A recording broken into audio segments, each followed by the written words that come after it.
My name is Jana Gastellum. I'm the Climate Program Director at the Oregon Environmental Council. We have a moral obligation to act on climate change, and we need to think about the different systems and policies that we need to change to get there. We can't just rely on individual action.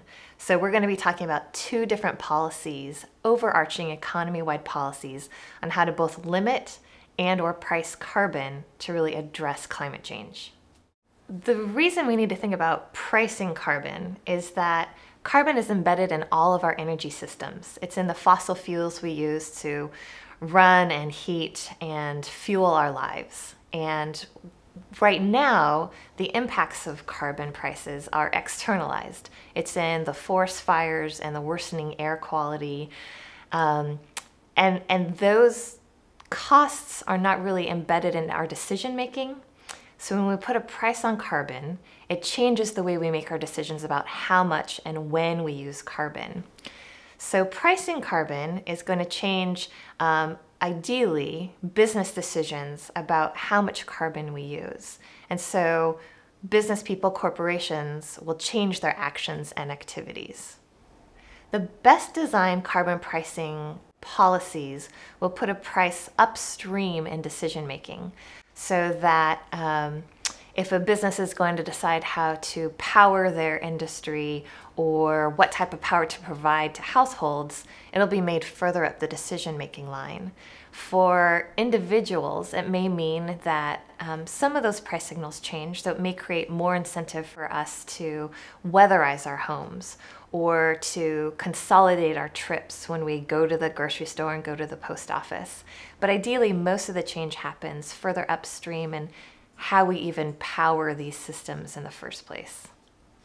When we think about carbon pricing, we do have to think about the equity aspects and the design implications. Because lower income people spend a greater share of their household income on energy, we have to think about how those price signals reverberate throughout the economy. So I would advocate that we need to use a portion of our carbon revenue to take care of low-income households, either by directly compensating them or also investing in programs that help with energy assistance or home weatherization, ways to help expand transit operations. These things help the population in general, but particularly help low-income people. In order to really tackle climate change, we're going to need a bundle of solutions. And that's where our neighbors to the south in California have done a really good job in setting an example. What they've done is said, we have mandatory limits on the amount of carbon pollution we can put into the air, and we're going to come up with a variety of different strategies to get there. And one of those strategies is actually limiting how much carbon pollution can be put into the air with a cap. So in our workshop, we're going to explore two different ideas. One is capping carbon pollution and allowing only a certain number of permits to be allowed, and then actually putting a price or a tax on carbon. And those are two really effective economy-wide ways to tackle transitioning carbon out of our economy and moving to cleaner forms of energy. I want workshop participants to leave feeling very empowered and very motivated that there are strong, ambitious, and bold policies that we can pursue that will be effective at reducing pollution, but also taking care of the people and the workers in Oregon. And I want people to feel that they have a voice in our political system, because this can't just be about individual action, it has to be about systems change. And so we're going to invite people to be part of the solution by lending their voices to advocating for these policies that we so desperately need.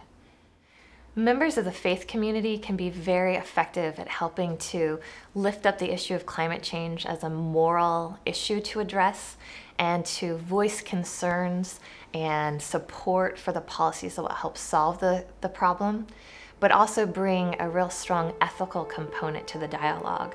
So yes, we have to address climate change, but we also need to do it in a way that is morally responsible. And the faith community is absolutely critical in bringing those solutions to the forefront. So I hope that the faith community is very involved in helping to craft solutions and talk to decision makers about why it's so important to act.